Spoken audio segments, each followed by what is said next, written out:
I'm Easy Rider and welcome to Toku Time, where it's always a good time for Morphin time. Well, you may remember a while back I did a countdown, my top 10 favorite sagas of Power Rangers. I excluded Mighty Morphin from that list because, well, there were just too many sagas in those 3 seasons, I couldn't pick just one. So it's time I went back and made up for that, back to where it all began. This is my top 10 favorite sagas of Mighty Morphin Power Rangers.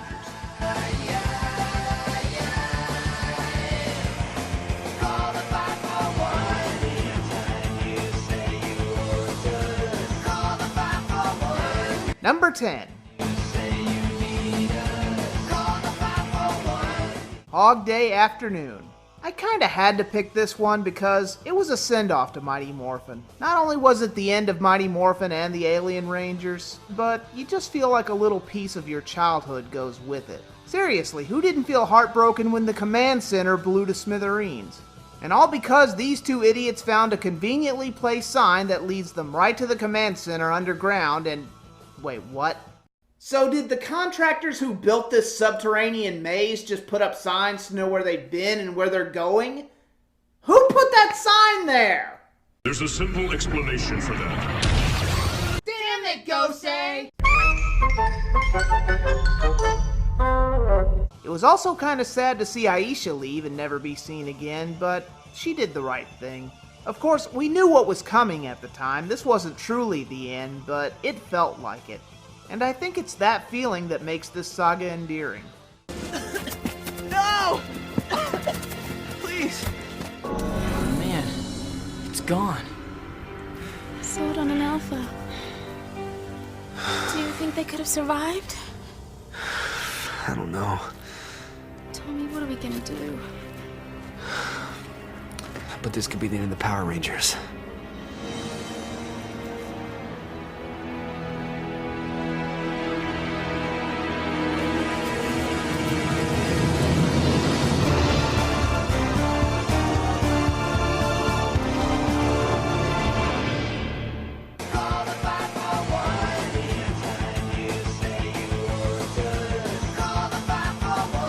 Number 9.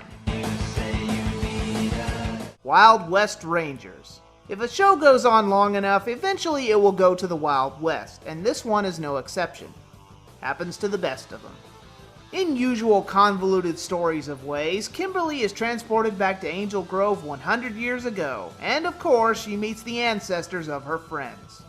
Not sure why Rocky, Adam, and Aisha's ancestors are in Angel Grove, not Stone Canyon, but that's beside the point. Zordon, intruder alert! Zordon, it's me, Kimberly! Ay, ay, ay! A Power Ranger! Zordon, I'm from the future. You made me a ranger so I could help fight Lord Zed and Rita. Ay, ay, ay! Rita and Zed, where? I'm picking up a recent disturbance in the time stream.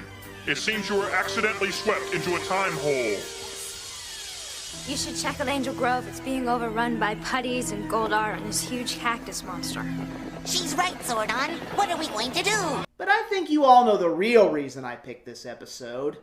You already have the energy from your pink coin. Too much pink energy is dangerous. Yeah, but there's still 4 other coins. I know exactly how we're gonna use them.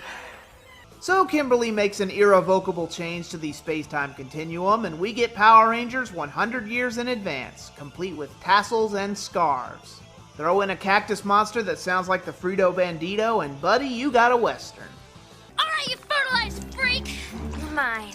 Well, actually, my little hot tamale, I belong to Lord Zed. Enough!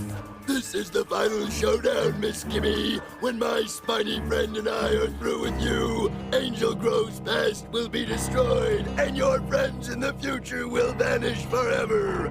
When I count to 3, draw! 1, 2, 3, draw!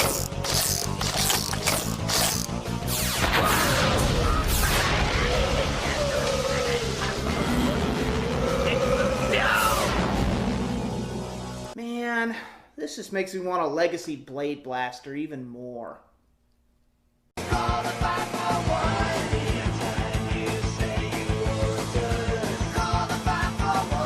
Number 8. The Wedding. This is a mixed bag. When we were kids, we were like, oh no, they can't get married, but they do, and all hell breaks loose. Even the commercials tried to fool us into who was getting married. Yeah, I'm sure these teenagers are gonna get married in high school. The Green Ranger and the Pink Ranger are meant to be. They're gonna get married and not have one of the worst breakups in TV history. Right. Honestly, I don't see what's wrong with this one. It's your basic love story. Witch meets Emperor, Emperor casts Witch out, Witch gets free, gets recast, roofies, drugs Emperor with love potion, and they get hitched. If that's not true love, I've never had one in my life. And I haven't.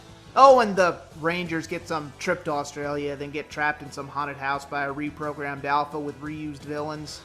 Lousy main characters getting in the way of this excellent plot. Anyway, long story short, Zed and Rita get married, live in an RV on the moon, and have a child as ugly as sin. Still a better love story than... pick one.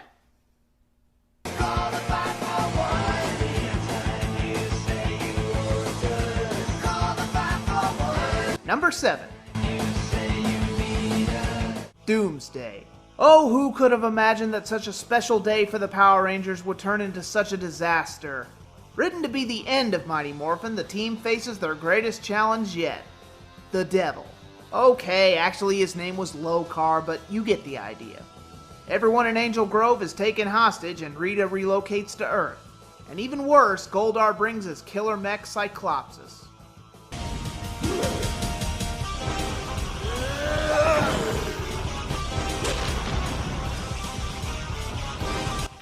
You're going down, Cyclopsis.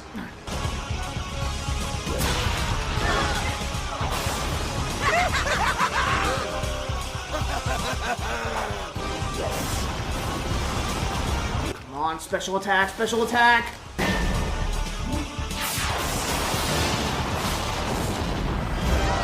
Gah! Zordon, damn it. The Rangers risked their Zords, their powers, even their lives to beat Rita and Goldar. Sure, in a previous saga, the team did have their fair share of troubles, but this time Rita was clearly winning with Goldar and Lokar. This time, much more was on the line. In the end, it seems like they'd hang up their helmets forever, but in the end, they decide to stay and fight the good fight. I love this one.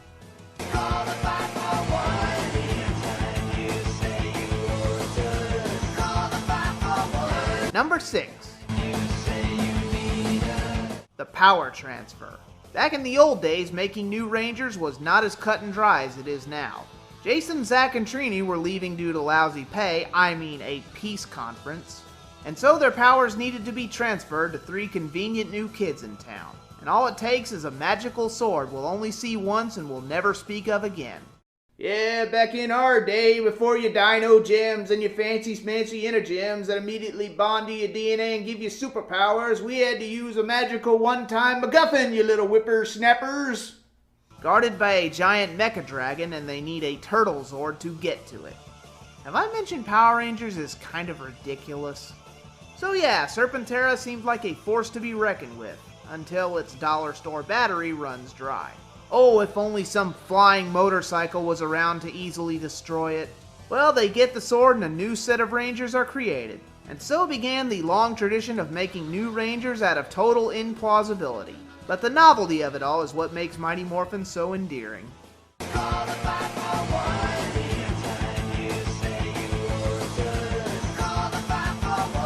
Number 5.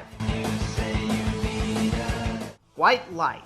Before this iconic reveal was ruined by bad wrestling puns and good wrestlers, this was a crucial saga. Now, all bias aside, admit it. At the time, you were A, excited to see who it was, and B, all the more excited to find out it was Tommy. This two-parter cemented his drawing power to the series and quite possibly could be another reason Jason left the team. May I assume that you are pleased with the new leader of the Power Team? This is great. Congratulations, Tommy. You are now the leader of the Power Rangers. Oh man, it's good to be back.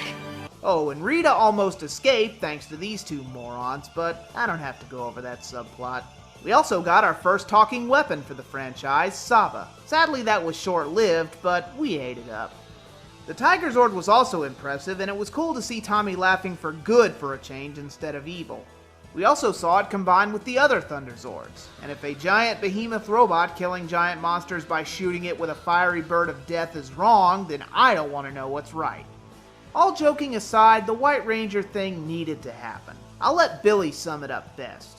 All the energy's being concentrated into the creation of this new Ranger. Man, if we ever needed some help, we could sure use some now. How come Tommy couldn't have gotten these powers? I mean, he's already one of us. Kim's right. I mean, who's this new guy? We're a team. Yeah, we've all been friends for so long. Guys, we gotta get a grip. I'm sure that Zordon's got a good reason for this. Jason's right. Lord Zed's monsters are far superior to Rita's, with a vast amount of strength. We need a new Ranger.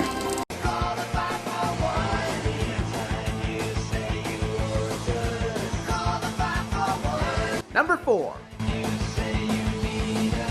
Alien Rangers of Quatar. New Rangers everywhere.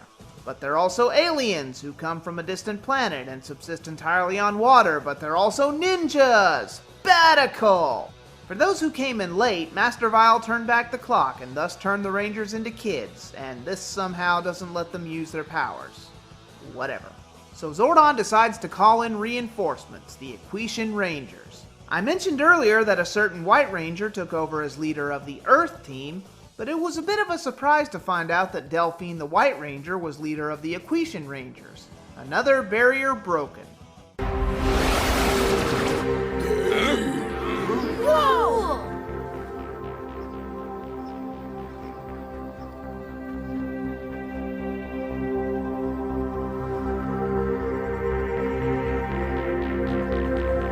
Hey, something's fishy about this. What in the...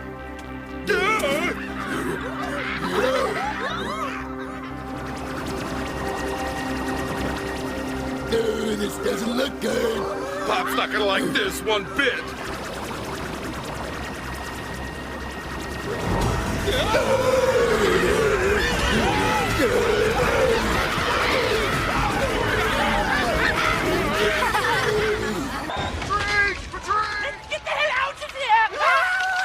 Not only that, but this team actually got their own season. It only lasted about 9 or 10 episodes, but at least they got that and weren't skipped entirely.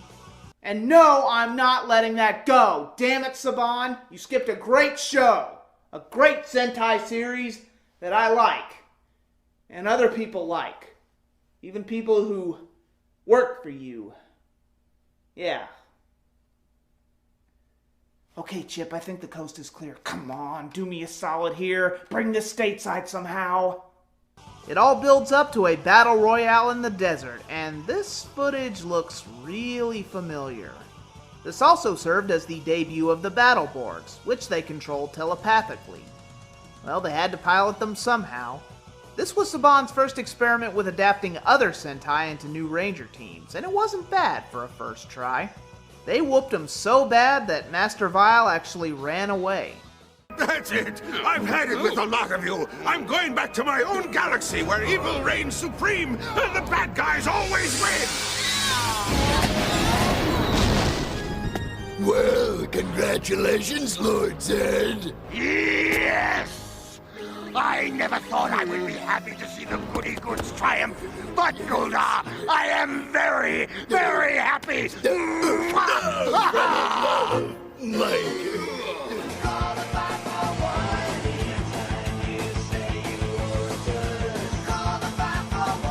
Number 3. Ninja Quest. Coming off the success of the recent movie, Season 3 kicked off with, kill it with fire!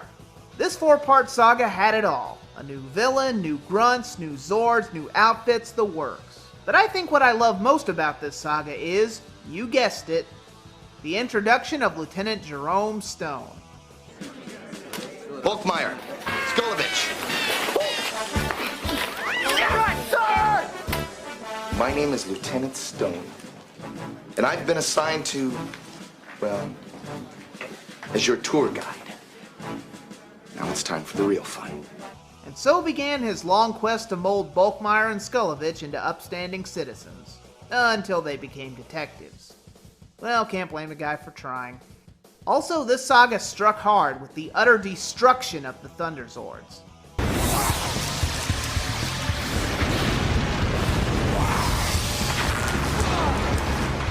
Everybody get out!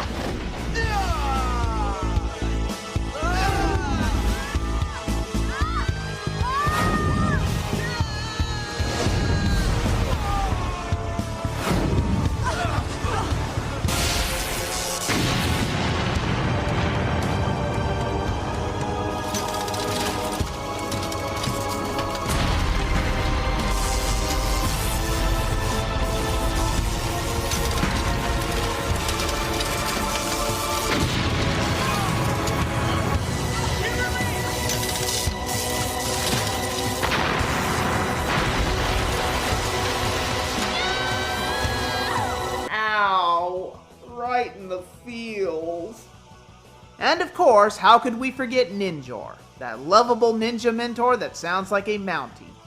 Just don't make him angry. You wouldn't like him when he's angry. Now, what do you want? Make it quick, you have 5 seconds. Our leader Zordon sent us on a quest for new powers and Zords. Lord Zed destroyed our old ones. Time's up, and that's a lovely story. Don't let the door hit you on the way out. But wait, we're the Power Rangers. Which means what? Will you just listen? The world's in incredible danger. Not my problem. Go away, please. Come on, guys. It's obvious this guy doesn't have a clue about kindness or decency. I guess the legend of Ninjor really is a myth. I can't believe he's the one who created the power coins. What are we gonna do? The world's gonna be destroyed and we can't stop it because we don't have any powers. But we do. We still have the power within ourselves. The knowledge of what's right and true. Lord Zed can never destroy that. You're right, Tommy. We'll just have to do whatever we can. Come on. Oh, boy, wait a minute! Your hearts speak with truth. You have convinced me that you do not seek this power out of greed. If the power of Ninjor lives within your souls, we really got something here.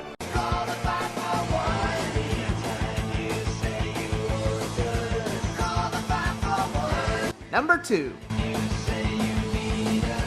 Green with Evil. Yes, I know how some of you feel about Tommy, but you cannot deny the impact the story had on the series and our lives. Honestly, what can I say about this saga that hasn't already been said?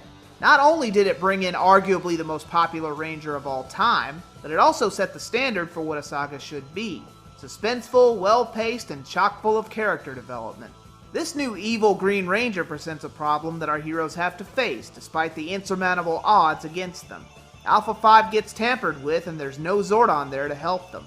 Wish some of the more recent Ranger teams could get through problems like this without a mentor holding their hands, if he had hands. Scorpina also makes her debut, and the Megazord gets trashed, because it's solar powered. A solar eclipse. The cosmic ballet goes on. Does anyone want to switch seats? This almost feels like a season finale as opposed to a mid-season multi-parter. Admittedly though, it's not perfect. The shield they put on the Green Ranger costume looks silly, the Sentai footage they use when Tommy is brainwashed sticks out like a sore thumb, and the teleportation effect is kinda cheesy. I guess it could be worse though, he could have some dumb silver stripe on his helmet. Oh god damn it! Also, it should be blatantly obvious who it is. And then the next thing I know... Wait a minute, you said you're at school? Tommy said you didn't show up. That's weird. And then the Green Ranger shows up, and then we went at it. Did you find out anything more about him? I can tell you one thing. He's one mean fighter. Man, can you believe our enemy this time is another Ranger? Didn't we just meet someone who wears a lot of green and is one mean fighter as well? Oh, who remembers? Seriously, is everyone in Angel Grove just colorblind? This saga also has one of my favorite original scenes in Power Rangers history. Jason and Goldar's cage match. It seems hopelessly one-sided for Jason, but like a true Red leader, he holds his own against both Goldar and the Green Ranger. How many can say they've done that and live to tell about it?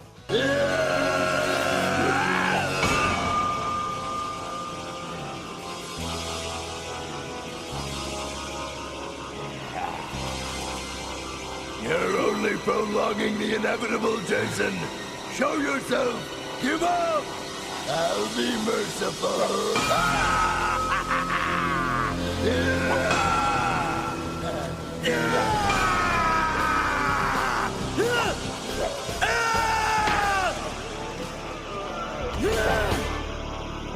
So, Quatar, how does it feel to be outsmarted by a human being?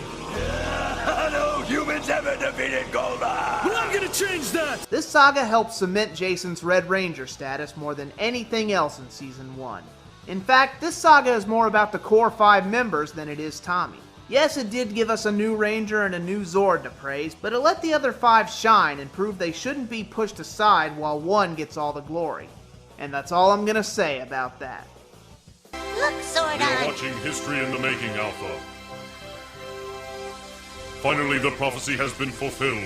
The Sixth Ranger is now one of us. Hooray!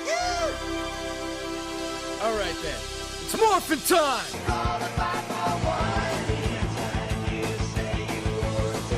And my number 1 favorite Mighty Morphin saga is the Mutiny. This was the one that changed everything. It was big. This saga was an event so big that they knew they couldn't just stick it on Saturday mornings. They had to show this in prime time. That alone proved that the Power Rangers were in high demand at the time, and the buzz around their show was deafening. Anyway, after enough screw-ups, Rita gets a visit from her boss, the merciless god of evil, Lord Zed.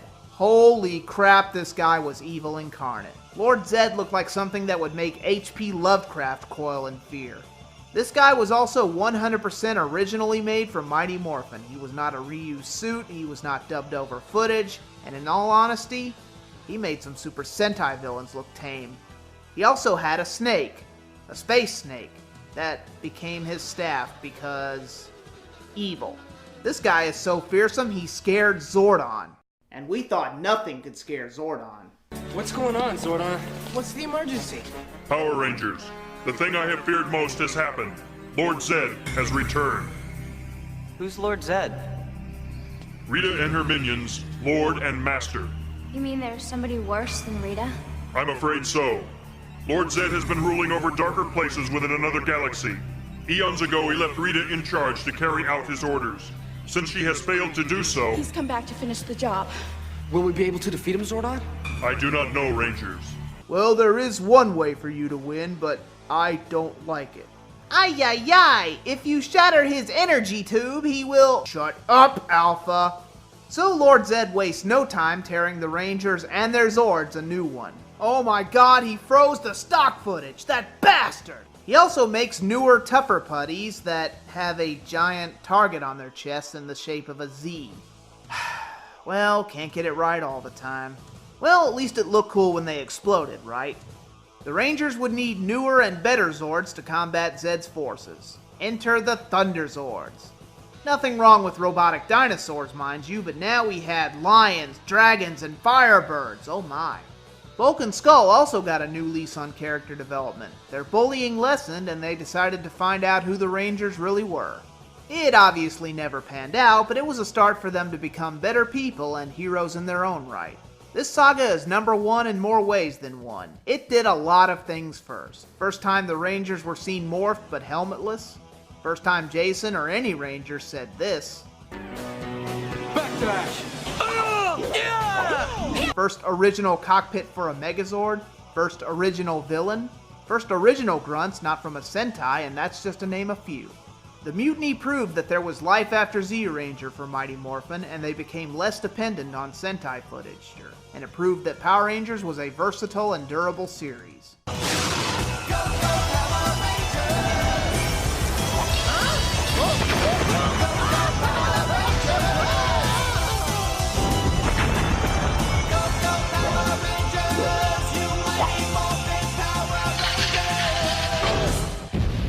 Well, there you have it. My top 10 favorite sagas from Mighty Morphin Power Rangers. Now, if you'll excuse me, I think it's time for a rematch. I'm Easy Rider, reminding you that the fan sub will never die. And as always, let the power protect you.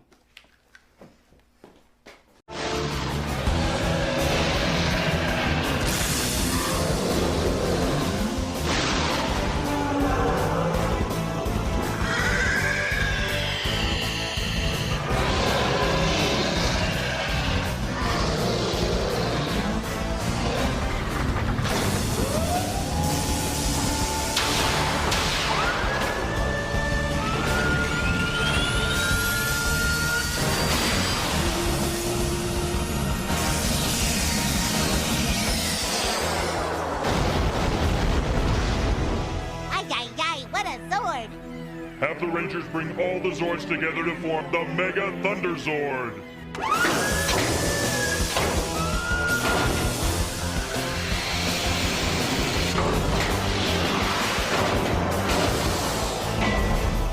Mega Thunder Zord, power up!